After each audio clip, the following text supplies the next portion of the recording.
नमस्कार दोस्तों, स्वागत है आपका स्टडी फॉर सिविल सर्विसेज में।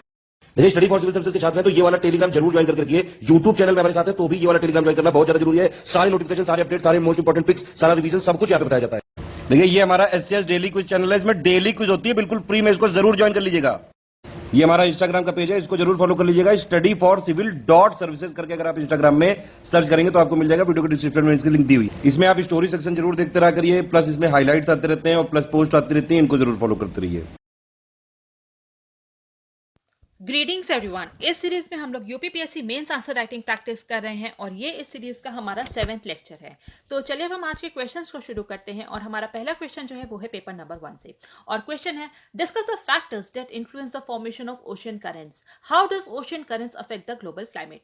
महासागरीय धाराओं के निर्माण को प्रभावित करने वाले कारकों की विवेचना कीजिए। महासागरीय धाराएं वैश्विक जलवायु को कैसे प्रभावित करती हैं। तो जैसा कि हम लोग जानते हैं, जितना भी जो महासागरीय जल होता है वो निरंतर एक नियमित गति से जो है वो बहता रहता है। तो ये जो मूवमेंट होता है ये क्या होता है, ये कंटिन्यूअस मूवमेंट होता है। और इस कंटिन्यूअस मूवमेंट को हम लोग 3 टाइप्स में जो है डिवाइड कर सकते हैं। पहला क्या है, पहला है वेव्स, ठीक है। सेकंड क्या है, सेकंड है टाइड और थर्ड है करंट, ठीक है। करंट जिसको कि हम लोग ओशन करंट भी कहते हैं और इसको हम यहाँ पर पूरा डिस्कस कर लेंगे। तो अगर हम ओशन करंट्स की बात करेंगे, सबसे पहले हम बात करेंगे कि ओशन करंट्स या फिर महासागरीय धाराएं होती क्या है। जैसा कि हमने बात की, कंटिन्यूअस मूवमेंट में होती हैं। तो ये जब क्षैतिज गति में बहते हैं, ठीक है, हॉरिजॉन्टल मूवमेंट जब इसका होता है तो हम उसको ओशन करंट कहते हैं। और ये जो मूवमेंट होता है ये एक वेल डिफाइंड डायरेक्शन में होता है, वेल डिफाइंड पाथ पे होता है। और ये डायरेक्शन और पाथ कौन से फैक्टर्स जो है डिसाइड करते हैं उसको हम आगे देखेंगे। तो इससे होता क्या है ओशन करंट से, ओशन करंट से जो है जितना भी वार्म वाटर होता है, ठीक है, वो इक्वेटर से जो है पोल तक ले जाते हैं। ठीक है, वो पोल तक ले जाते हैं और पोल का जो ठंडा पानी जो होता है उसको इक्वेटर तक लेकर के आया जाता है। तो जब इक्वेटर से पोल की तरफ गर्म पानी जाता है तो हम उसको क्या कहते हैं, उसको हम कहते हैं वार्म करंट। और पोल से जब ठंडा पानी जो है इक्वेटर की तरफ बहता है तो उसको क्या कहते हैं, हम उसको कहते हैं कोल्ड करंट। और ये किस कारण से होता है ये भी हम आगे देखेंगे। तो ये जो ओशियनिक करंट्स हैं ये बहुत ही ज़्यादा, ये कई सारे जो है जियोलॉजिकल प्रोसेस में भी हमें मदद करते हैं। जैसे कि वैश्विक जलवायु जो है उसमें उसको रेगुलेट करने में बहुत ही ज़्यादा मदद करते हैं, उसको विनियमित करने में मदद करते हैं। इसके साथ साथ जो, जैसा कि हम जानते हैं कि जो सोलर रेडिएशन होते हैं कहीं पर ज़्यादा होती है कहीं पर कम होती है। तो ये जो अनइवन डिस्ट्रीब्यूशन है, असमान वितरण है सोलर रेडिएशन का, उसको भी बैलेंस करने में बहुत हद तक जो है मदद करती है। तो अगर हम बात करें कि इसकी एवरेज स्पीड क्या होती है ओशन करेंट्स की, तो इसकी एवरेज स्पीड होती है 3.2 किलोमीटर से लेके 10 किलोमीटर प्रति घंटा, ठीक है, पर आवर की स्पीड से होता है। जब इस स्पीड से ज्यादा होता है तो हम इसको नाम देते हैं स्ट्रीम का, ठीक है, स्ट्रीम का। और जब इससे कम होता है तो हम इसको नाम देते हैं ड्रिफ्ट का, ठीक है। लेकिन ये जो है ये कंटिन्यूअस, ये निरंतर जो है एक नियमित गति से जो है वो बहती रहती है। तो अब हम यहाँ देखेंगे कि आखिर कौन कौन से फैक्टर्स हैं जो कि ओशन करंट को फॉर्म करने में जो है मदद करते हैं। तो सबसे पहले अगर हम बात करें तो उसमें क्या है, प्लैनेटरी विंड्स, ठीक है। प्लैनेटरी विंड्स क्या होती है, जो सागर की सतह के ऊपर बहने वाली कुछ हवाएं होती हैं, तेज हवाएं होती हैं, जो कि जल में जो है तरंगे पैदा करने की जो है क्षमता रखती हैं। और ये जो विंड्स होती हैं, प्लैनेटरी विंड्स जो होती हैं, ये क्या होती हैं, ये परमानेंट होती हैं, ठीक है, ये परमानेंट होती हैं। और ये जो परमानेंट विंड्स जो होती हैं ये जिस भी दिशा में बहती हैं, वो प्लैनेटरी विंड्स जिस भी दिशा में बहती हैं उसी दिशा में जो है जो महासागर का जो जल है वो भी उसी दिशा में बहता है। तो इसलिए हम कह सकते हैं जो ओशन करंट है वो जो है प्लैनेटरी विंड्स की ही डायरेक्शन को जो है वो फॉलो करता है। और जैसा कि अगर हम एग्जाम्पल की बात करें तो इक्वेटर और ट्रॉपिक्स में, ठीक है, इक्वेटर एंड ट्रॉपिक्स में जो है कौन सी विंड्स हमें देखने को मिलती हैं, वो होती हैं trade winds.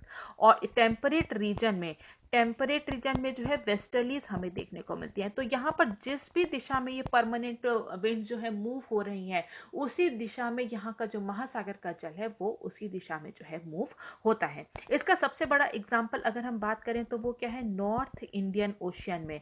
North Indian ocean में हम लोग देखते हैं जैसे जब इंडिया में जो मानसून आता है, जो भी विंड की दिशा होती है उसी दिशा में यहाँ के जो ओशन करंट्स होते हैं, इसका जो महासागरीय जो जल होता है उसी दिशा में मूव होने लगता है। करता है। फॉर एग्जाम्पल विंटर में क्या होता है, विंटर में ये नॉर्थ ईस्ट डायरेक्शन में मूव होता है, और समर में जबकि साउथ वेस्ट मानसून होता है तो ये साउथ वेस्ट डायरेक्शन में जो है मूव होता है। तो इसलिए हम कह सकते हैं कि प्लानिटरी विंड्स जो है वो ओशनिक वाटर को मूव करने में, ओशन करंट को फॉर्म करने में बहुत ही ज़्यादा मदद करता है। इसके बाद हम नेक्स्ट देखेंगे टेम्परेचर। टेम्परेचर की जैसा कि हम जानते हैं कि धरती पे अलग अलग जगह पे अलग अलग टेम्परेचर होता है। बहुत ज़्यादा डिफरेंस है इक्वेटर के टेम्परेचर पे और पोलर रीजन के टेम्परेचर पे। ठीक है, तो यहाँ पे जो जहाँ पे इक्वेटर में जहाँ पे कि गर्म होता है, गर्म जगह है, वहाँ का जो पानी है वो भी गर्म होता है। वो गर्म होता है तो ये जो वार्म वाटर है, वार्म वाटर क्या होता है, वो हल्का होता है, लाइट होता है, और वो ऊपर की तरफ जो है राइज करता है। और जो पोलर रीजन का वाटर जो होता है वो क्या होता है, वो कोल्ड होता है। कोल्ड वाटर क्या होता है, वो डेंस होता है, उसका घनत्व बहुत ही ज्यादा होता है, और ये जो है नीचे की तरफ सिंक करता है, जिसकी वजह से जो है यहाँ पर जो है ओशन का वाटर का जो है मूवमेंट होता है। जैसा कि हमने बात की इक्वेटर से पोलर रीजन की तरफ जो है यहाँ पर जो है जो ओशन जो वाटर का मूवमेंट होता है, और पोलर रीजन से जो है इक्वेटर की तरफ जो है वो वाटर का मूवमेंट होता है। अगर हम नेक्स्ट फैक्टर देखें तो वो है सैलिनिटी या फिर लवणता जिसको कहते हैं, या फिर हम कह सकते हैं कि विभिन्न स्थानों के जल के खारेपन में बहुत ही ज्यादा अंतर होता है। ठीक है, जो खारापन होता है वो पानी में अलग जगह पे अलग होता है। तो जो लाइट जहाँ पे सैलिनिटी जो है वो कम होती है, सैलिनिटी कम होती है, तो वहां पर क्या होगा, सरफेस जहाँ पे कम सैलिनिटी होगी तो वहां पे जो है उसकी अपेक्षा में जो जहाँ पे ज्यादा सैलिनिटी है वहां का वाटर जो है उसका घनत्व जो है वो ज्यादा होगा। तो जो लो सलाइन वाटर होता है, जहाँ पे सैलिनिटी, जहाँ पे खारापन जो है कम होता है, वो वाला पानी जो होता है वो सतह पर होता है, और जो यहाँ पे जो है लो सलाइन वाटर है, और जो नीचे के वाटर जो होते हैं वो ज्यादा डेंस होते हैं, वो ज्यादा उनमें जो लवणता जो होती है वो उसमें ज्यादा होती है। तो यहाँ पर अगर हम बात करें तो लिक्विड की एक टेंडेंसी है, ठीक है, जितने भी लिक्विड्स होते हैं उनकी टेंडेंसी होती है कि वो मूव कहाँ करते हैं, वो हाई डेंसिटी की तरफ जो है वो मूव करते हैं, जिससे कि जो है वो धाराएं बनती हैं। तो जैसा कि अगर हम इसके एग्जाम्पल को देखें, ठीक है, एग्जाम्पल को देखें तो यहाँ पर क्या है, यहाँ पे अटलांटिक ओशन जो है, अटलांटिक ओशन जो है ये बहुत ही ज्यादा जो है ओपन एरिया में है, लेकिन जो मेडिटेरेनियन सी है वो एक क्लोज्ड स्पेस में है, जिसके की सैलिनिटी जो है वो बहुत ही ज्यादा हाई है, और अटलांटिक ओशन की जो सैलिनिटी है वो उसकी अपेक्षाकृत में जो है वो कम है। तो यहाँ पर क्या होता है, अटलांटिक ओशियन से जो वाटर कहाँ की तरफ बहता है, वो बहता है मेडिटेरेनियन रीजन की तरफ, और मेडिटेरेनियन रीजन से जो है वो जो इसका जो बॉटम का जो पानी है, जो कि ज्यादा, जैसे कि हमने बात की, जो डेंस वाटर होता है वो नीचे होता है, तो जो बॉटम वाटर जो होता है वो अटलांटिक ओशन की तरफ जो है वो मूव करता है। तो हम यहाँ देख रहे हैं कि ओशन करंट की धाराएं बनाने में जो है हमें धाराएं बनाने में जो है मदद करता है। इसके बाद हम देखेंगे अर्थ रोटेशन, या फिर हम कह सकते हैं कि जो कोरियोलिस फोर्स होती है, अर्थ के रोटेशन के अर्थ जो, या फिर हम कह सकते हैं धरती की घूर्णन के कारण जो फोर्स होती है उसको हम कोरियोलिस फोर्स कहते हैं। और ये जो फोर्स होती है ये किसी भी फ्री मूविंग वस्तु, ठीक है, कोई भी फ्री मूविंग वस्तु जो है उसको राइट की तरफ, ठीक है, दाईं ओर की तरफ मोड़ देती है, राइट की तरफ जो है वो डिफ्लेक्ट कर देती है। और ये जो ओशन करंट्स होते हैं ये कोई इसमें जो है अपवाद नहीं है, ओशन करंट्स को भी जो है वो जो है राइट की तरफ मोड़ देती है। यही हम देखते हैं नॉर्दर्न हेमिस्फीयर में ये जो मूवमेंट होता है ये क्लॉकवाइज होता है, और सदर्न हेमिस्फीयर में ये जो मूवमेंट है ये एंटी क्लॉकवाइज होता है। तो यहाँ पे जो कोरियोलिस फोर्स है, फेरल्स लॉ है, ये सभी जो है ओशन वाटर को जो है मूवमेंट में मदद करती है। तो नॉर्दर्न हेमिस्फीयर का अगर हम एग्जांपल की बात करें तो होगा कैनरी करंट जैसे है, और सदर्न हेमिस्फीयर की अगर हम करंट की बात करें तो फॉर एग्जांपल जो है ब्राजील का करंट है। इसके बाद हम देखेंगे यहाँ पर जो है सोलर हीटिंग, ठीक है, सोलर हीटिंग जैसे कि हम देखते हैं कि इसके कारण जो है जो सोलर हीटिंग जो है वो भी अलग अलग जगह पे अलग अलग तरह की होती है। इंसोलेशन जो है वो अलग अलग जगह पे कहीं पे ज्यादा होता है, कहीं पर कम होता है, ठीक है। सूर्य की किरण जो है वो जल की सतह पर जो है एक समान नहीं होती हैं, और इसी कारण से जो जल का तापमान में जो असमानता हमें देखी जाती है, मतलब कि इनइक्वालिटी होती है, और जिसके कारण से जो है कन्वेक्शन करंट जो है वो पैदा होता है। और साथ साथ हम ये भी देखते हैं कि जो सोलर हीटिंग के कारण जो है पानी गर्म होता है, और गर्म पानी जो होता है उसकी टेंडेंसी क्या होती है, वो जो है वो एक्सपैंड होता है। एक्सपैंड होगा तो वहाँ पे तो एक्सपैंड होगा तो हम देखते हैं कि जो इक्वेटोरियल रीजन है वहाँ पे जो सी लेवल है वो भी ज़्यादा होता है, और जहाँ और जो सी लेवल का जो वाटर जो है वो राइज होता है, और ये जो राइज और ये जो बढ़ा हुआ पानी है ये लो लाइंग एरिया की तरफ जो है वो बहता है। तो हम देख रहे हैं कि वाटर को मूव करने में सोलर हीटिंग भी मदद करती है। इसके बाद हम देखेंगे लैंड मास। ठीक है, लैंड मास देखें तो लैंड मास मतलब कि भूभाग। लैंड मास जो है कभी जब भी कोई ओशन करंट जो है वो किसी लैंड मास से टकराती है तो वहां पे वो ऑब्स्ट्रक्ट होती है और वहां से वो डाइवर्ट होना शुरू हो जाती है। तो लैंड मास के कारण भी जो है ओशनिक करंट जो है फॉर्म होता है। जैसे कि फॉर एग्जांपल अगर हम बात करें इक्वेटोरियल करंट जो है, इक्वेटोरियल करंट जो है वो जो है ब्राजील के तट से जो है टकराती है, और उसके बाद ये जो है दो ब्रांचेस में यहाँ पर बट जाती है। इसके बाद हम देखेंगे ग्रेविटी। ठीक है, गुरुत्वाकर्षण। गुरुत्वाकर्षण के कारण जो पानी जो है वो नीचे होता है, पानी जो है वो नीचे पाइल अप हो जाता है, जिसके कारण जो है ग्रेडियंट वेरिएशन जो है वो क्रिएट होता है। इसके बाद हम देखेंगे यहाँ पर कि आखिर ये ग्लोबल क्लाइमेट या फिर वैश्विक जलवायु को किस तरीके से प्रभावित करता है। तो सबसे पहले क्या है, सबसे पहले इसमें लोकल क्लाइमेट, स्थानीय जलवायु को प्रभावित करता है।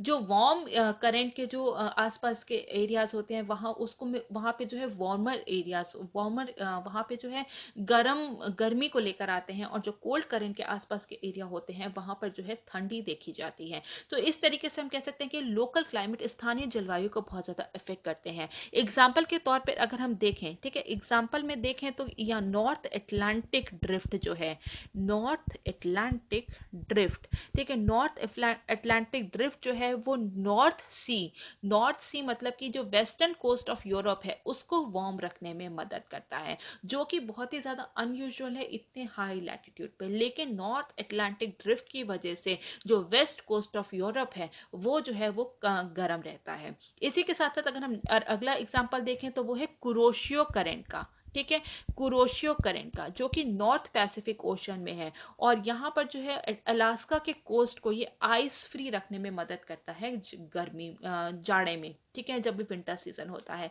तो हम यहाँ पे देखते हैं कि लोकल क्लाइमेट को भी बहुत ज्यादा अफेक्ट करता है। इसके बाद हम देखेंगे रेनफॉल। ठीक है, रेनफॉल या फिर प्रेसिपिटेशन पर भी ये बहुत ही ज्यादा असर डालता है। कैसे डालता है, तो जितने भी जो वार्म करंट होती है जब उसके ऊपर से विंड्स जब ब्लो करती हैं, वार्म करंट के ऊपर से जब विंड्स ब्लो करती हैं तो वो बहुत सारा जो वो जो है गर्म हो जाते हैं, और गर्म होने के साथ साथ जो है बहुत सारा जो है मॉइस्चर को जो है पिक कर लेते हैं, बहुत ही ज्यादा उसमें आर्द्रता आ जाती है, जिसके कारण जब वो तट पर पहुंचते हैं, जब वो कोस्टल एरियाज में पहुंचते हैं तो वहां पर जो है वर्षा करते हैं। ठीक है, हैवी रेनफॉल जो है वो देखी जाती है। तो वार्म ओशियन करंट्स जो है वो कोस्टल एरियाज में या फिर इंटीरियर रीजन्स में बारिश लाने का भी काम करती है। तो जो वार्म करंट्स जो होते हैं वो ईस्ट कोस्ट की तरफ बहते हैं, और जो कोल्ड करंट जो होते हैं वो वेस्टर्न कोस्ट की तरफ जो है वो बहते हैं।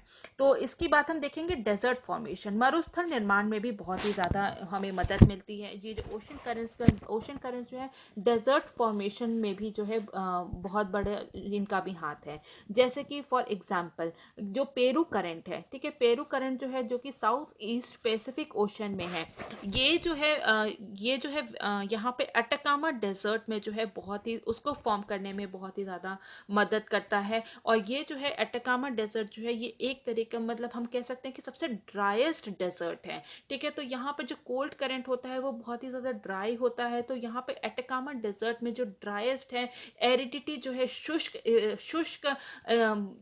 सबसे शुष्क स्थान जिसको माना जाता है, तो उसको भी फॉर्म करने में बहुत ज़्यादा मदद करता है। इसके बाद हम देखते हैं मॉडरेटिंग इफेक्ट, जो पूरे तापमान है कहीं पर उसको मॉडरेट करने में, उसको संयमित करने में भी बहुत बड़ा हाथ है। फॉर एग्जांपल अगर हम देखें तो जो नॉर्थ अटलांटिक ड्रिफ्ट है वो इंग्लैंड में जो है वार्मथ को लेके आता है। ठीक है,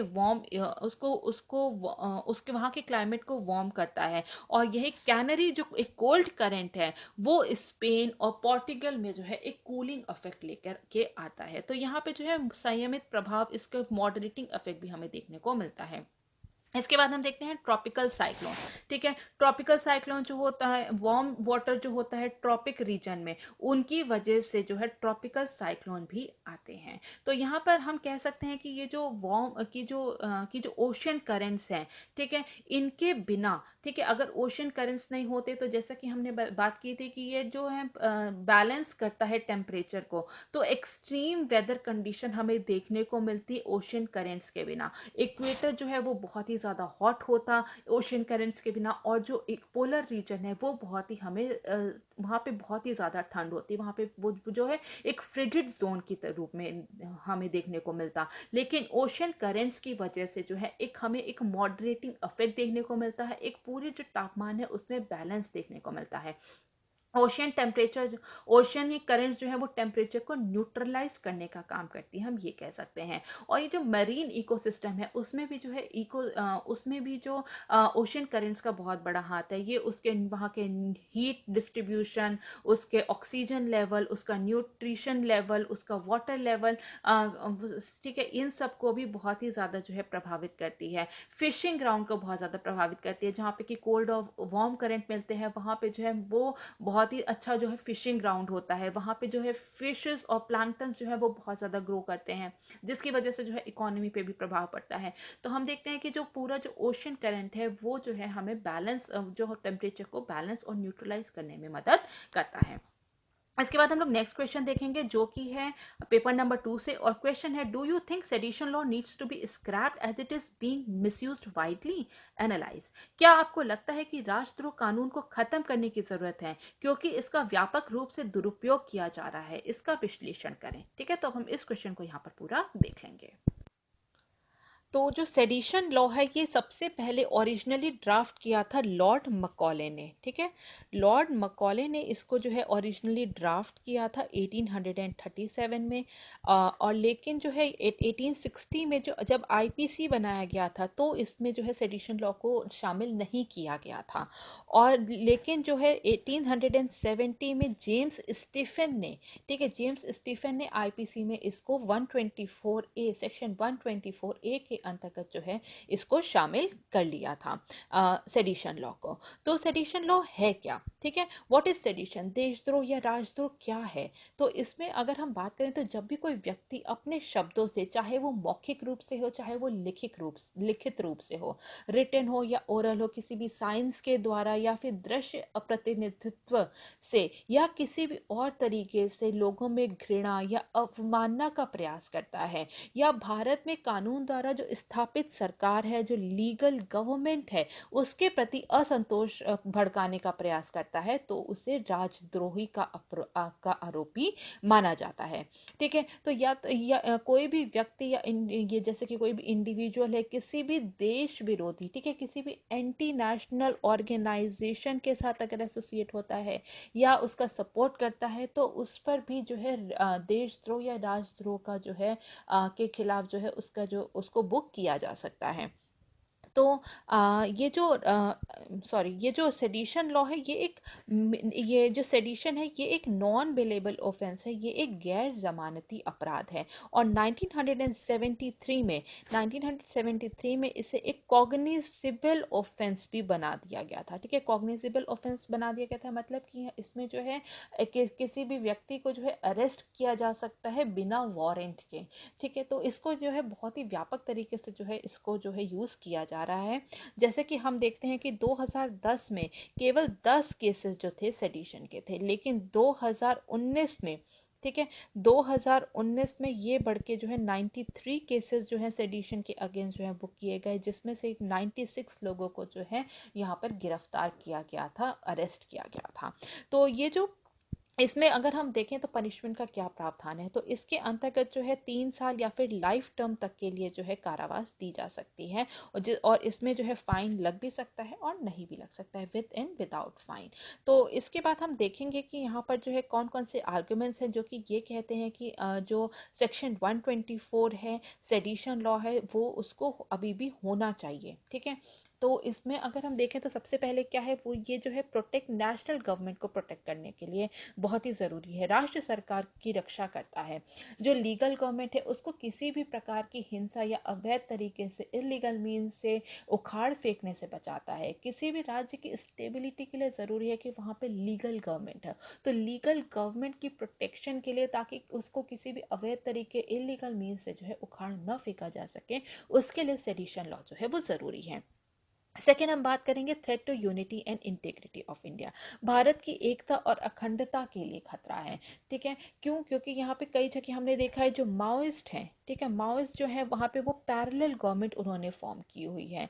बहुत सारे ऐसे एंटी नेशनल एलिमेंट्स हमारे देश में मौजूद हैं, जैसे कि जो है नक्सल्स हैं, अलगाववादी हैं, जिनको कि बाहर से या फिर आंतरिक रूप से जो है उनको बहुत ही ज़्यादा सपोर्ट दिया जाता है।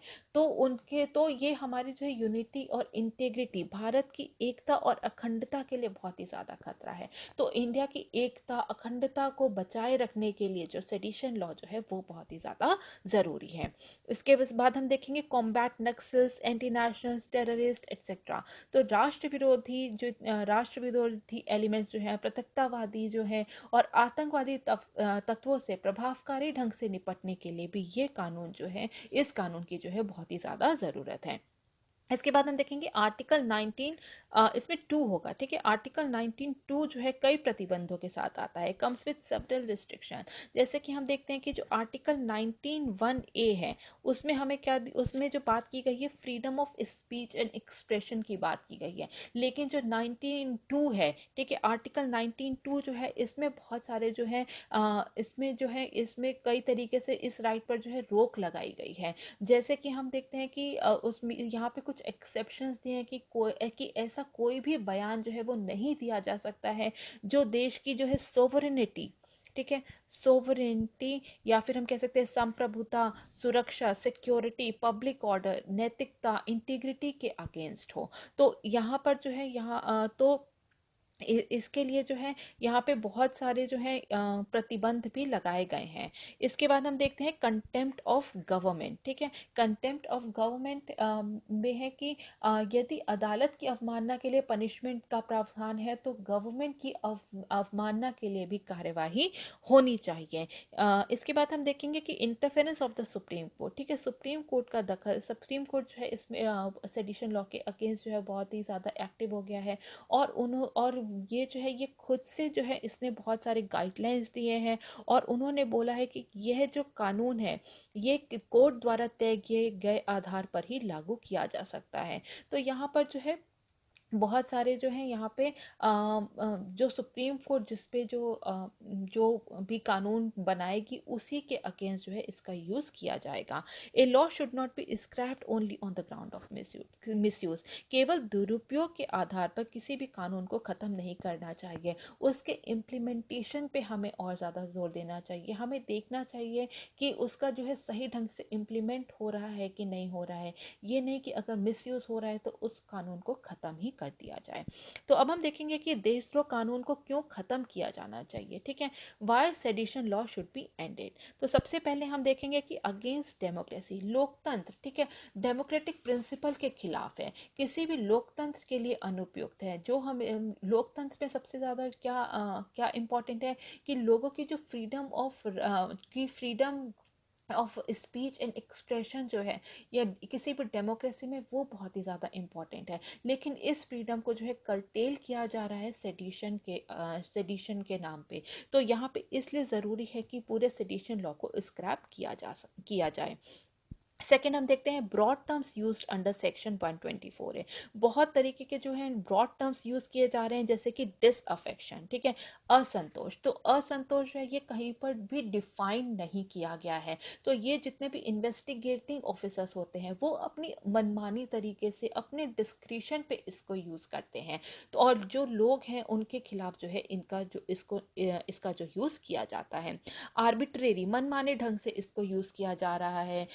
किसी के भी ऊपर जो है इसको जो है यहाँ पर जो है सेडिशन के खिलाफ जो है उनको बुक किया जा रहा है। जैसे कि अगर हम देखें तो 2014 से लेकर 2016 के बीच 179 लोगों को अरेस्ट किया गया था, लेकिन जिसपे केवल दो लोगों पर ही जो है आरोप सिद्ध हुआ था। ये यहाँ पे मनमानी तरीके से किसी को भी इस लॉ के अंडर जो है बुक किया जा रहा है।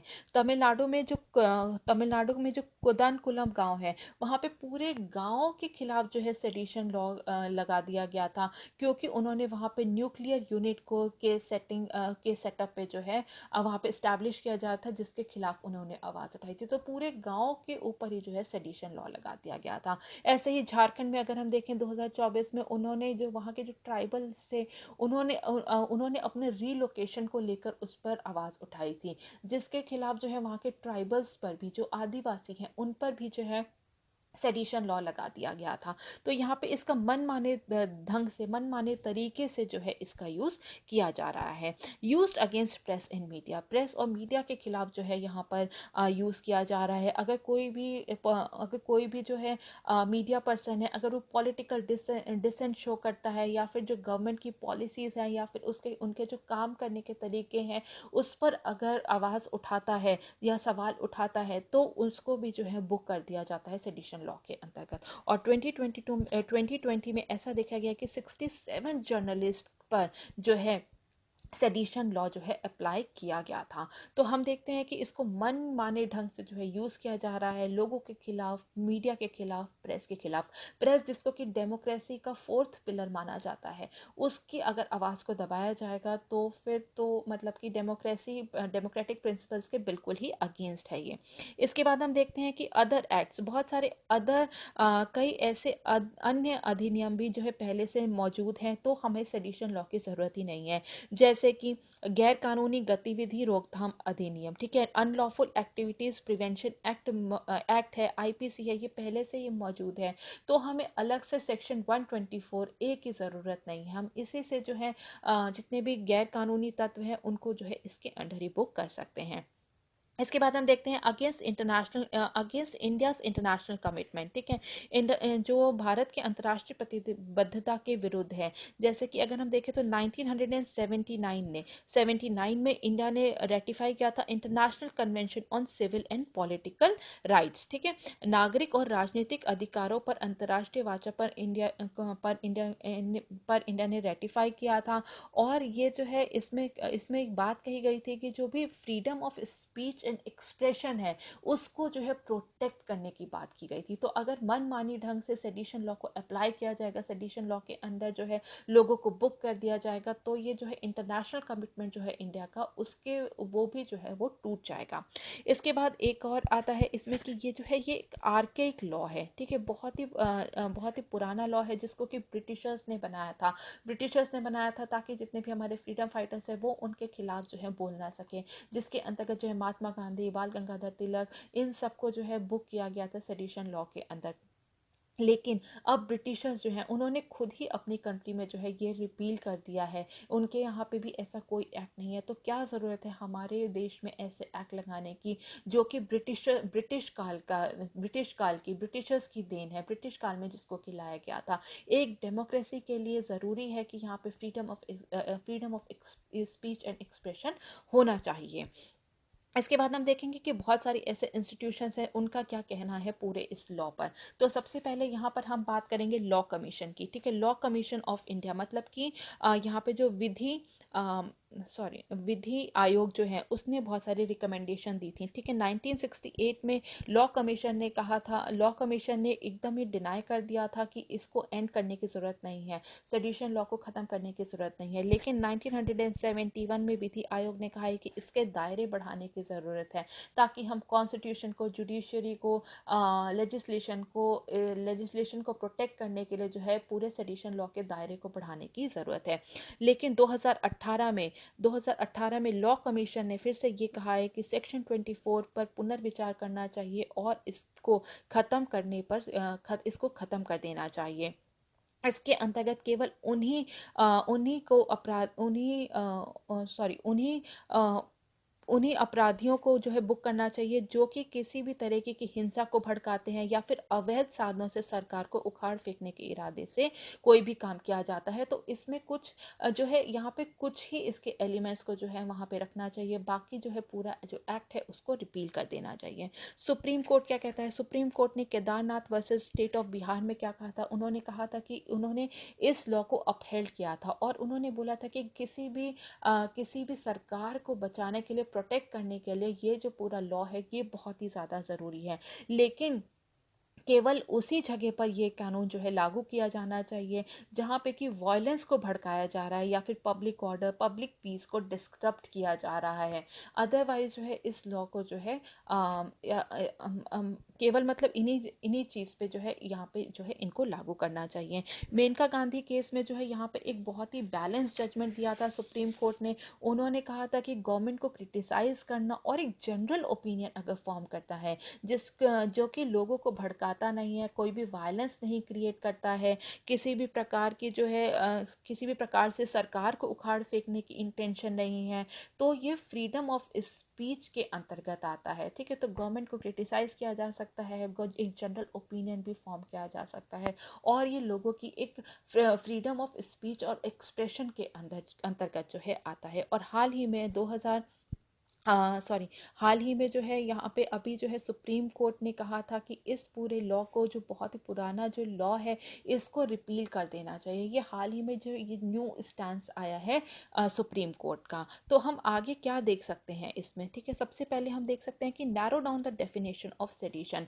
सेडिशन की जो डेफिनेशन है हमें उसे फिर से परिभाषित करने की ज़रूरत है और केवल उसी जगह ये कानून को लगाना चाहिए जहाँ पे कि हमारी जो क्षेत्रीय अखंडता और संप्रभुता जैसे जो विषय है उसी पे जो है शामिल हो। बाकी जो है जहाँ पे संप्रभुता है, अखंडता है, वहाँ पे जहाँ पे खतरा हो, केवल वहीं पर जो है सेडिशन लॉ को अप्लाई करना चाहिए। रोल ऑफ स्टेट पुलिस, राज्य पुलिस की भूमिका बहुत ही ज़्यादा अहम है। पुलिस को पता होना चाहिए कि कौन से ग्राउंड से जहाँ पर कि इसका जो है इम्पोज करना है, इस पूरे सेक्शन को इम्पोज करना है। तो स्टेट पुलिस को बहुत ही ज़्यादा उनकी भूमिका अहम है। हमें जो है नेशनल सिक्योरिटी और लोगों की जो मौलिक अधिकार है उसके बीच में एक संतुलन बनाए रखने की बहुत ही ज़्यादा ज़रूरत है। एक डेमोक्रेसी के लिए बहुत ही ज़्यादा ज़रूरी है कि freedom of speech and expression को बनाए रखें। ठीक है, इसके बाद हम लोग नेक्स्ट क्वेश्चन को डिस्कस करेंगे जो कि है पेपर नंबर 3 से। और क्वेश्चन है, explain the concept of V shaped recovery, critically examine if the recent GDP data of Indian economy indicate a V shaped recovery pattern. V आकार की रिकवरी की अवधारणा की व्याख्या करें। परीक्षण करें कि क्या भारतीय अर्थव्यवस्था के हालिया जीडीपी डेटा वी आकार की रिकवरी पैटर्न का संकेत देते हैं। ठीक है, तो हम यहाँ पे अब इस क्वेश्चन को पूरा डिस्कस कर लेंगे। वी शेप्ड रिकवरी होती है जबकि कोई भी अर्थव्यवस्था होती है जिसमें कि तेज गिरावट देखने के बाद वो जो है वापस से रिकवर कर जाती है, तो उसको हम कहते हैं वी शेप रिकवरी। इसको हम वी शेप रिकवरी इसलिए कहते हैं क्योंकि ये अल्फाबेट वी के शेप में जो है ये हमें ग्राफ दिखाता है। जैसे कि अगर ये है अर्थव्यवस्था चल रही है तो इसमें हम गिरावट देखते हैं, रिसेशन देखते हैं, लेकिन ये वापस से रिकवर कर लेती है और ये इसी लेवल पे दोबारा चलने लगती है। तो इसी कारण से हम इसको क्या कहते हैं? वी शेप्ड रिकवरी कहते हैं। ठीक है, तो अगर हम देखते हैं कि कोई भी डीप रिसेशन आया है इकोनॉमी में लेकिन वो फिर से वापस से जो है उसमें राइज देखा गया है, वापस से वो जो है वापस से रिकवर कर जाती है, रिबाउंड कर जाती है, तो हम उसको वी शेप्ड रिकवरी कहते हैं। तो ये किस कारण से होता है? ये बहुत सारे जो है यहाँ पे यहाँ पे जो सरकार होती है वो बहुत तरीके से इकोनॉमिक और फिस्कल स्टिमुलस देती है, आर्थिक सहायता देती है, आर्थिक प्रोत्साहन देती है जिससे कि कंज्यूमर की डिमांड को बढ़ाया जा सके और जो प्रोडक्शन लेवल है उसको बढ़ाया जा सके। ठीक है, प्रोडक्शन लेवल के साथ साथ जो कंज्यूमर डिमांड है उसको भी बढ़ाया जाता है। तो यहाँ पे इकोनॉमिक एक्टिविटी जो होती है, जो पूरी आर्थिक गतिविधि होती है उसमें बहुत सारे जो है बदलाव देखे जाते हैं। जैसे कि कंज्यूमर डिमांड को, ठीक है, उपभोक्ता की मांग को जो है बढ़ाया जाता है, उसको रीएडजस्ट किया जाता है, और जो बिजनेस एंटरप्राइजेस हैं उनके प्रोडक्शन लेवल को बढ़ाने के लिए उनके इन्वेस्टमेंट को, ठीक है, उनके निवेश खर्च को बढ़ाया जाता है। तभी जो है हम जो है तभी जो है कोई इकोनॉमी जो है वापस से जो है अपने जो है पाथ पर आ सकेगी। तो यहाँ पे जो अगर हम देखते हैं जो इकोनॉमिक सर्वे 2021 है, वो हमारे इकोनॉमी के लिए we shaped recovery, post pandemic में जो है वी शेप्ड रिकवरी का संकेत देती है। तो और ये जो है अगर कोई भी इकोनॉमी अगर रिसेशन में जाती है तो ये वहाँ पे जो है सबसे बेस्ट ऑप्शन होता है कि जो है वी शेप्ड रिकवरी, कम से कम उसी लेवल पे तो वापस से जो है इकोनॉमी आ ही जाए। तो सेकेंड, तो ये जो है सबसे बेस्ट ऑप्शन किसी भी इकोनॉमी के लिए होता है अगर वो रिसेशन में है, ठीक है। तो हम देखेंगे कि क्या ये जो है जीडीपी के जो आंकड़े हैं क्या सही में जो है ये वी शेप्ड रिकवरी के संकेत देते हैं। तो ऐसा आंकड़ों में ऐसा देखा गया है कि ये वी शेप्ड रिकवरी के संकेत जो है वो नहीं देते हैं, क्योंकि जो है यहाँ पर हमने देखा है कि इसको जो जीडीपी को जो काउंट किया जाता है वो ईयर ऑन ईयर बेसिस पे किया जाता है, ठीक है। मतलब कि अगर हम इस साल के क्वार्टर 2021-22 के देख रहे हैं तो हम इसके पिछले साल के क्वार्टर से देखेंगे, ठीक है, जो कि 2020-21 में था। तो हम यहाँ पे देखते हैं कि ये जो आंकड़े हैं ये कहीं ना कहीं जो है हमें पूरी तरीके से जो है वो डिसइल्यूजन कर रहे हैं, क्योंकि क्या हुआ था कि जो जीडीपी जो है इस साल जो है इंक्रीज कितनी हुई, 20.1% हुई, लेकिन पिछले साल, ठीक है, पिछले साल ये जो जीडीपी थी ये -24.4 थी। अगर हम उससे कंपैरिजन करके देखें कि हमारी जीडीपी जो है कि 20.1% जो है बढ़ी है इतने डिप के बाद, तो क्या ये हमें सही आंकड़े हमें मिल रहे हैं? तो हमें यहाँ पे सही आंकड़े जो है वो नहीं दिखाए जा रहे हैं। तो जिसकी वजह से जो है लो बेस इफेक्ट के कारण हमें लग रहा है कि हमारी जो इकोनॉमी है वो रिबाउंड कर गई है, रिकवर कर गई है। तो यहाँ पे जो है ये हमें जो है डिसइल्यूजन किया जा रहा है। जो जीवीए है, ग्रॉस वैल्यू एडेड जो है, ये भी 18.8% दिखाया जा रहा है, लेकिन जो है लो बेस इफेक्ट के कारण ये ऐसा है। और लेकिन अगर हम एक्चुअल टर्म में बात करें तो जो जीडीपी हमारी इस साल की है, ठीक है, जीडीपी इन 2021-22 क्वार्टर वन की, ठीक है, वो जो है फर्स्ट क्वार्टर ऑफ जीडीपी जो है 2018-19 की है, करीब उसके बराबर है। तो क्या ये हम कह सकते हैं कि हमारी इकोनॉमी जो है वापस से रिकवर कर गई है? यहाँ पे ये जो है एक प्रश्न चिन्ह लगता है, ठीक है। इसके बाद हम देखते हैं कि और अगर हम देखें तो अगर बिफोर पैंडमिक की बात करें, ठीक है, बिफोर पैंडमिक की बात करें तो जो है 2019-20, ठीक है, 2019-20 वाला जो समय था, जो बिफोर पैंडमिक का समय था, वहाँ से अगर उससे हम कंपेयर करें तो हमारी जो ग्रॉस वैल्यू एडेड हुआ है इकोनॉमी में, वो 7.8% जो है कम है 2019-20 के कंपैरिजन में, और जीडीपी जो है वो 9.2% जो है वो कॉन्ट्रैक्ट हुई है। तो इसलिए हम ये नहीं कह सकते कि हमारी इकोनॉमी जो है वापस से जो है रिकवर कर गई है। इसके बाद हम सेकंड देखेंगे कि जो हमारा जो वर्तमान वर्ष की जो पहली तिमाही में कुल उत्पादन जो है वो 2019-20 की पहली तिमाही की भी तुलना में कम है। तो हम यहाँ पे देख रहे हैं कि जो हमारा जो आउटपुट है वो भी बहुत ज़्यादा कम है। तो आउटपुट नहीं बढ़ रहा है तो हमारी इकोनॉमी जो है वो कैसे वापस से रिकवर कर रही है, इस पे जो है एक प्रश्न चिन्ह लगता है। इसके बाद हम थर्ड देखेंगे कि the amount of goods and services produced in quarter one of present year is same as it was produced in quarter one of 2017-18, ठीक है। तो जो पहली तिमाही में जो इस साल जो जितनी वस्तुएं और सेवाएं जो है जितनी भी बढ़ाई गई हैं, ठीक है, वो जो है वह उतनी ही है जो कि 2017-18 की पहली तिमाही में उत्पादित की गई थी।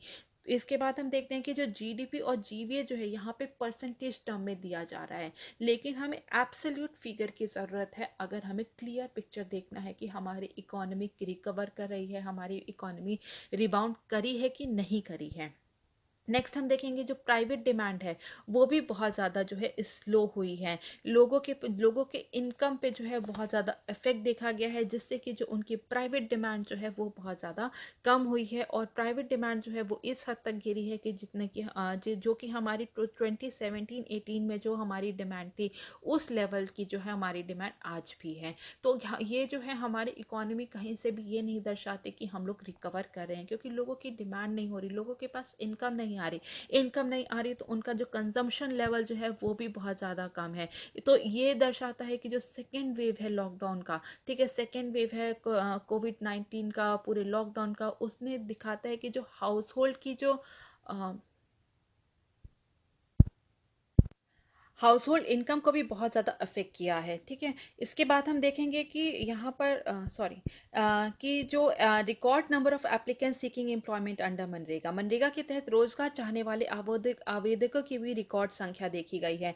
पहले अगर हम बात करें तो यहाँ पर पिछले साल करीब जो है 18 मिलियन लोग, ठीक है, करीब 18 मिलियन लोग जो है वो जो फैमिलीज जो है वो मनरेगा पे डिपेंड थी। और ये जो है आज भी, ठीक है, आज भी जो है 18 मिलियन लोग फैमिलीज जो हैं वो आज भी मनरेगा पे ही डिपेंडेंट हैं, जो कि अगस्त लास्ट ईयर में भी करीब इतनी फैमिलीज जो थी वो मनरेगा पे ही डिपेंडेंट थी। तो कहीं ना कहीं हम देख रहे हैं कि इन जो फैमिलीज है, इतने लोगों के ऊपर जो है इकोनॉमिक रिकवरी का कोई भी असर नहीं पड़ा है। तो यहाँ पर हम देखते हैं कि इकोनॉमी जो है वो कहीं से भी जो है रिकवर नहीं कर रही है, अनएम्प्लॉयमेंट बहुत ही ज़्यादा है। तो यहाँ पर ये कहना ठीक नहीं होगा कि हमें वी शेप रिकवरी दिख रही है, उसके संकेत मिल रहे हैं। लो फिक्स्ड कैपिटल फॉर्मेशन है, ठीक है, कम स्थिर पूंजी निर्माण है। क्यों? क्योंकि यहाँ पर जो है जब कंजम्पशन कम हो रहा है तो जो बिजनेस एंटरप्राइजेस हैं उनके पास कोई मोटिवेशन नहीं है कि वो और ज़्यादा इन्वेस्टमेंट करें न्यू प्रोजेक्ट्स में, तो जिसकी वजह से जो कैपिटल फॉर्मेशन हो रहा है वो भी बहुत ज़्यादा कम है। गवर्नमेंट के खुद के एक्सपेंडिचर जो है वो कम हो रहे हैं, ठीक है, तो जो गवर्नमेंट की फाइनल कंजम्पशन एक्सपेंडिचर है वो भी कम हो रहे हैं। वो 4.8% जो है Q1 में जो है वो कम हुए हैं। और आउटपुट फ्रंट पे अगर हम बात करें तो डिफेंस, एजुकेशन, हेल्थ, इन सब पे जो है 5.8% जो है इंक्रीज हुआ है एक्सपेंडिचर। लेकिन ये जो है ये जो 5.8% जो इंक्रीज हुआ है, ये जो पैंडेमिक लेवल से 5% जो है वो करीब कम है। तो यहाँ पर जो है ये कहना सही नहीं है कि हमें वी शेप रिकवरी के कहीं पे भी संकेत मिल रहे हैं।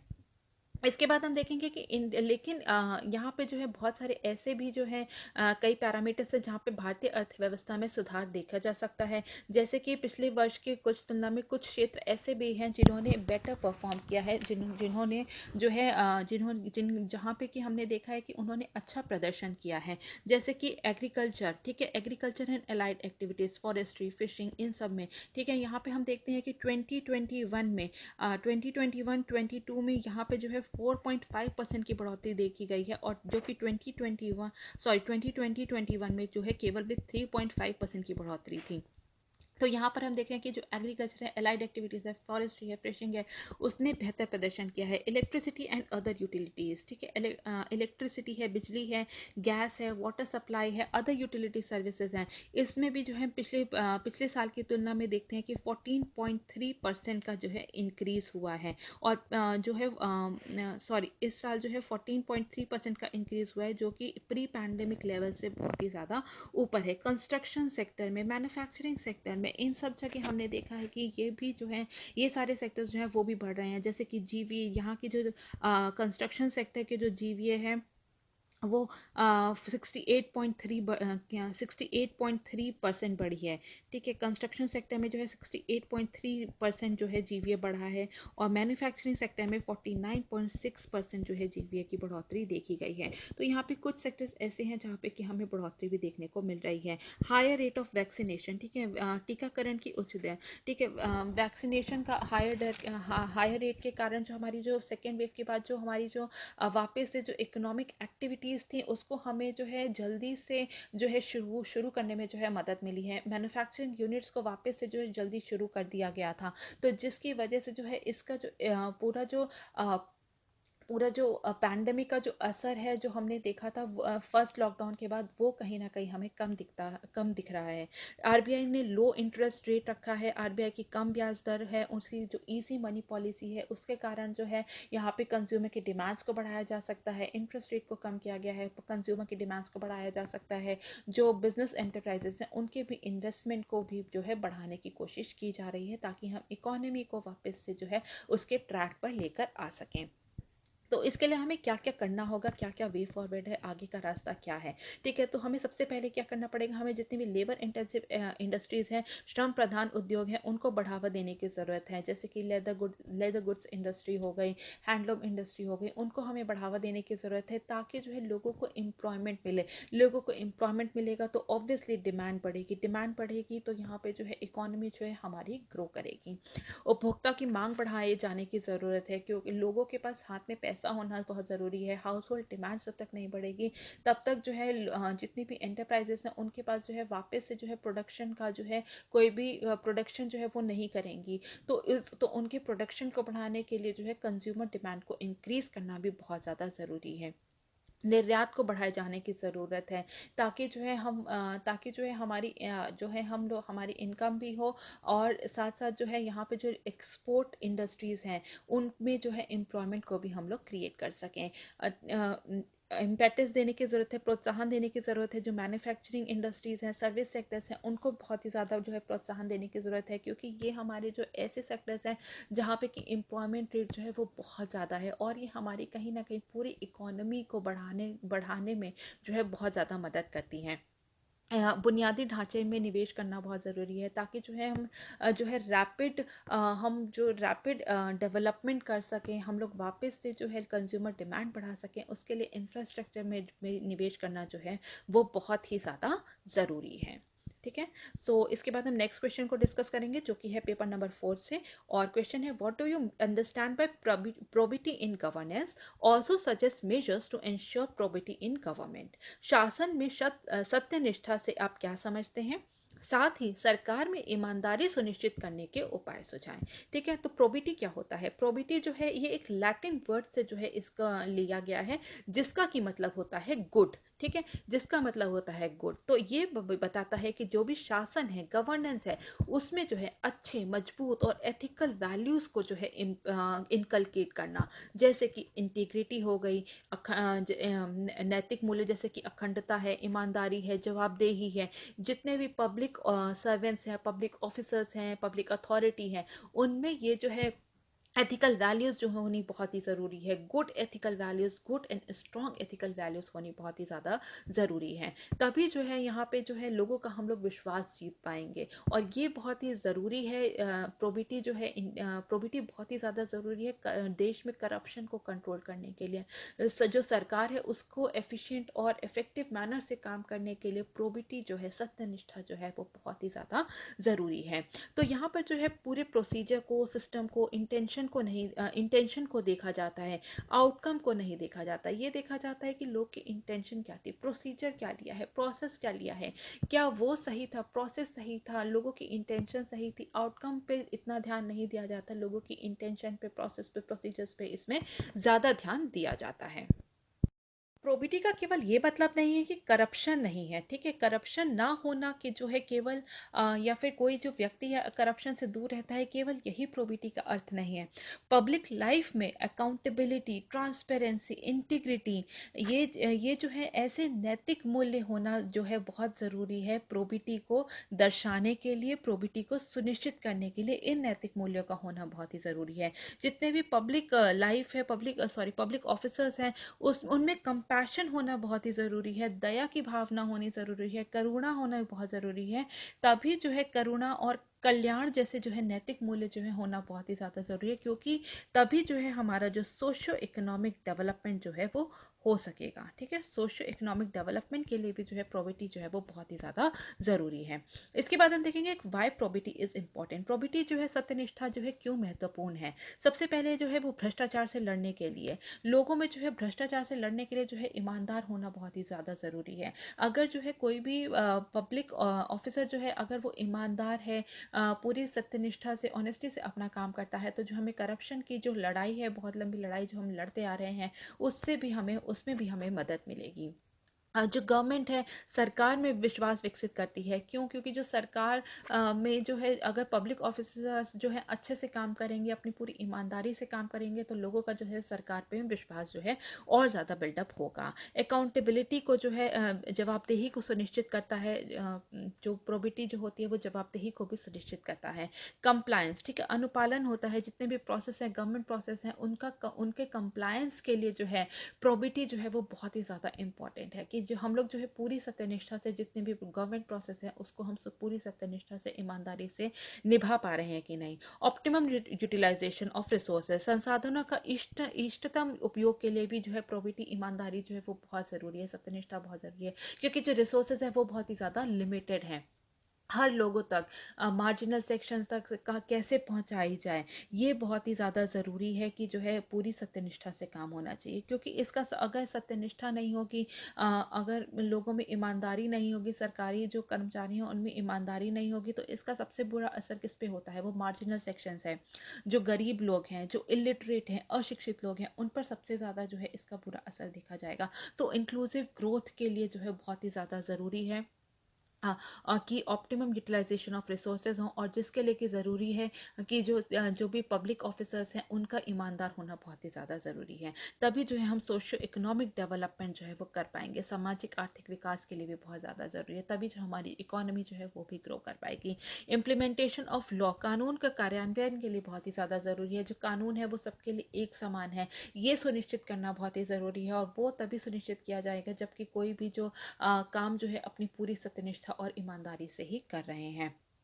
ठीक है, इसके बाद हम देखेंगे कि हाउ टू इंश्योर प्रोबिटी, सत्यनिष्ठा को कैसे सुनिश्चित किया जा सकता है। तो सबसे पहले क्या है, सबसे पहले है अकाउंटेबिलिटी। किसी भी अगर व्यक्ति की हम जवाबदेही किसी कार्य के लिए तय करते हैं, तो हम सत्यनिष्ठा को जो है सुनिश्चित कर सकते हैं। क्योंकि जो है इससे जो है गलत कदम उठाने के पहले जो है लोग जो है कई बार सोचते हैं कि उनकी जवाबदेही है इसके प्रति, इस कार्य को अगर हमने गलत से किया तो हमारी जवाबदेही है। तो इसलिए जो है लोगों को जो है हतोत्साहित करती है किसी भी गलत कदम उठाने के लिए। अगर किसी इंसान को पता है कि वो हायर अथॉरिटीज़ या फिर पब्लिक को, ठीक है, जनता को, सिटीजन्स को के प्रति अगर उसकी जवाबदेही है, तो वो जो है कोई भी कार्य जो है वो बहुत ही ज़्यादा सोच समझ कर करेगा। आरटीआई है, लोकपाल है, लोक आयुक्त है, ऐसे जो है कुछ हमारे पास ऐसे जो हथियार हैं जिसका कि यूज़ करके जो है हम प्रोबिटी को इंश्योर कर सकते हैं। अवॉइड कॉन्फ्लिक्ट ऑफ इंटरेस्ट, हितों के टकराव से बचना चाहिए। ठीक है, ऐसा कोई भी काम नहीं करना चाहिए जहाँ पे कि जो है हमारे जो है जहाँ पे जो है हम कॉन्फ्लिक्ट ऑफ इंटरेस्ट वाली सिचुएशन में फंसे। ठीक है, तो हमें जो पब्लिक इंटरेस्ट है उसको सबसे ऊपर रखना चाहिए। थर्ड है adherence to the constitutional principles, संवैधानिक सिद्धांतों का पालन करना चाहिए। सर्विस कोड ऑफ कंडक्ट जो है उसका पालन करना चाहिए। तो जो है अगर हम जो कॉन्स्टिट्यूशनल प्रिंसिपल्स का पालन करेंगे, जो हमारे सर्विस बुक्स क्या कहती हैं, हमारे कौन से रूल्स एंड रेगुलेशन है उसका पालन करते हैं, तो भी हम पूरी ईमानदारी को जो है इंश्योर कर सकते हैं, सत्यनिष्ठा को इंश्योर कर सकते हैं। एक्सेस टू इन्फॉर्मेशन, ठीक है, एक्सेस टू इन्फॉर्मेशन है कि जो लोग हैं, जितनी भी पब्लिक है, उसके साथ जो है कोई भी इन्फॉर्मेशन को साझा करना। आजकल बहुत सारे टेक्नोलॉजिकल मीन्स है, जैसे कि वेबसाइट के थ्रू हम कोई भी इन्फॉर्मेशन जो है गवर्नमेंट की जो है गवर्नमेंट के प्रोग्राम की जो है इन्फॉर्मेशन शेयर कर सकते हैं। सोशल मीडिया के थ्रू जो है लोगों को इन्फॉर्म कर सकते हैं अब जितनी भी गवर्नमेंट की एक्टिविटीज़ हैं उसको लेके। तो अगर हम गवर्नमेंट को अगर हम जो है लोगों को इन्फॉर्म करेंगे, तो जाहिर सी बात है जो है कहीं ना कहीं हम जो है लोगों में जो है विश्वास पैदा कर रहे हैं सरकार के प्रति। और ये जो है ये हम आरटीआई के द्वारा भी जो है कर सकते हैं। सोशल ऑडिट बहुत ही ज़्यादा ज़रूरी है। सोशल ऑडिट होना चाहिए गवर्नमेंट के प्रोग्राम्स के लिए, एक मैंडेटरी इसको बना देना चाहिए। फॉर एग्जांपल मेघालय, ठीक है, मेघालय ऐसा राज्य है जहाँ पे उसने सोशल ऑडिट पर लॉ भी बनाया है, तो सोशल ऑडिट भी होना चाहिए। Declaration of assets and liabilities, जितने भी पब्लिक सर्वेंट्स हैं उनका जो है उनकी जो संपत्ति और देनदारियों की घोषणा होनी चाहिए, समय समय पर घोषणा होनी चाहिए, और उसका जो है वहाँ पर जो है उसका समय समय पर ऑडिट भी होना चाहिए, ताकि ये देखा जा सके कि कोई भी जो है गैर कानूनी तरीके से जो है कहीं एसेट तो अर्जित नहीं कर रहा है। इफेक्टिव ग्रीवेंस रिड्रेसल मैकेनिज्म होना चाहिए, प्रभावी शिकायत निवारण तंत्र होना चाहिए। अगर किसी भी व्यक्ति को कोई भी समस्या है तो उसको पता होना चाहिए कि उसे कहाँ पे किससे बात करनी है, कौन ऐसा व्यक्ति है जो उसकी की जो समस्या का जो है समाधान करेगा। इसके लिए जो है बहुत सारी इन्फॉर्मेशन जो है लोगों तक पहुंचानी चाहिए, जैसे कि जो है इन्फॉर्मेशन जो है वेबसाइट पे देनी चाहिए, कॉन्टैक्ट नंबर्स देने चाहिए जितने भी पब्लिक ऑफिसर्स हैं, कि किसके पास जो है लोग जाके अपनी समस्या का समाधान कर सकते हैं। लास्ट है कोड ऑफ कंडक्ट, ठीक है, आचार संहिता। ठीक है, जैसे कि एक जो जितने भी पॉलिटिशियंस हैं, जितने भी ब्यूरोक्रेट्स हैं, जितने भी जुडिशरी के मेंबर्स हैं, उनके लिए जो है एक जो है कोड ऑफ कंडक्ट जो है फॉर्मुलेट करने की ज़रूरत है। और ये देखना ज़रूरी है कि जो है वो अपने सर्विस रूल्स एंड रेगुलेशंस के अकॉर्डिंग जो है कार्य कर रहे हैं कि नहीं। और जो है हमें मॉरल एजुकेशन, ठीक है, एथिकल ट्रेनिंग देनी बहुत ज़्यादा ज़रूरी है, ताकि जो है हम गवर्नेंस के प्रति जो है पूरे जो गवर्नेंस है उसको जो है हम इम्प्रूव कर सकें। हमें बिहेवियर चेंज लाने की ज़रूरत है, गवर्नमेंट एम्प्लॉयज़ में जो है बिहेवियर चेंज लाने की ज़रूरत है, पूरे सिस्टम को ट्रांसपेरेंट बनाने की ज़रूरत है, ताकि हम करप्शन फ्रॉड को कम कर सकें और डेमोक्रेटिक गोल्स को अचीव कर सकें। ठीक है, so that is all for now, thank you so very much.